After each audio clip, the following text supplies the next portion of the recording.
If one big government is bad, imagine how much worse two big governments would be. But that's what people living in Europe have to deal with.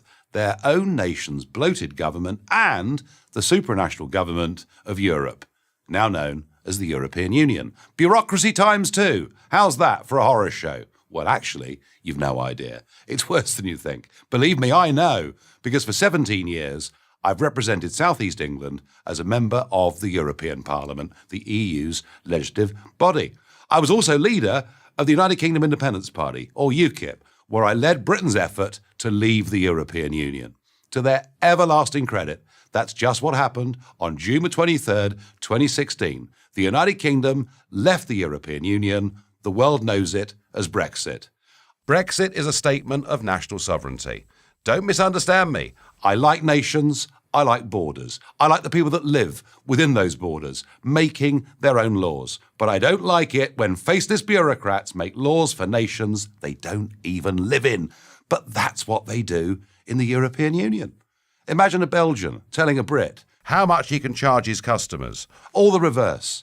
The EU bureaucrats do this in a myriad of different ways, all day, every day. It is a conspiracy of the elites. Who are those elites? Well, they're a bunch of self-important, overpaid social engineers with useless college degrees who have never done a proper day's work in their lives and have no connection with ordinary, decent people. I'll take the good sense of an Italian farmer or a French baker over the arid intellectualism of an EU bureaucrat any day. And I say these things not as an anti-European. I love Europe. It's a fantastic, exciting, great continent. Different peoples, languages and cultures. But these peoples, with their languages and cultures, have effectively been hijacked by a giant, ever-expanding bureaucracy, the European Union. People will say, but isn't there a parliament? A European Parliament that represents the people of Europe? Well, yes, but this body has got no real power. It can't make its own laws. Rather, the power resides with the European Commission. They're unelected and they can't be removed. And that's how absurd the whole thing is. The European Parliament meets in Brussels. At least that's what I thought when I was elected there. But once a month, do you know what happens? They load the contents of our offices and papers into big plastic trunks, and they put those trunks on lorries, and they drive them nearly 400 miles down Europe's motorways to a French city called Strasbourg, where for 4 days the contents of our office and our papers are put into a new office, and the Parliament then sits there.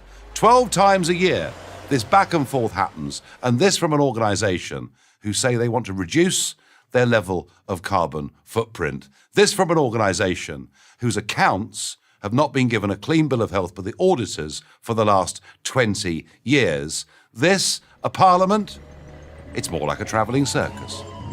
Now, all of Europe knows that it's costing nearly 300 million euros every year to move this back and forth from Brussels to Strasbourg. So why isn't it reformed? Well, the way the EU's been structured, to change that would require changing the treaties. And to change the treaties would need all 28 member governments to agree not to go to Strasbourg 12 times a year. And you know something? The French are never going to agree to that because it's in their economic interests for the travelling circus to go to Strasbourg. And it shows you that a system of lawmaking has been devised where not only can the voters not change anything, but the institutions themselves are pretty much incapable of reform. Unfortunately, this is no laughing matter. Let me give you an example my countrymen know only too well. The United Kingdom is an island. It's surrounded by the sea. And yet, as members of the European Union, we were only allowed to catch 20% of the fish swimming in territorial British waters. What that meant were tens of thousands of jobs lost in Britain's coastal communities as we effectively gave away the ability to look after one of our greatest resources to a bureaucracy based in Brussels. No wonder we left the EU. Again, I have nothing against Europe, quite the opposite. I want good relations between all the European nations. I want prosperous, free and fair trade between those nations. But I'll be damned if I'm going to give up my rights as a British citizen so that some Eurocrat can tell me how to live. I won't do it, and I'm certain that across the continent, ultimately, the French and the Italians won't put up with it either. I'm Nigel Farage for Prager University. Thank you for watching this video. To help keep PragerU videos free, please consider making a tax-deductible donation.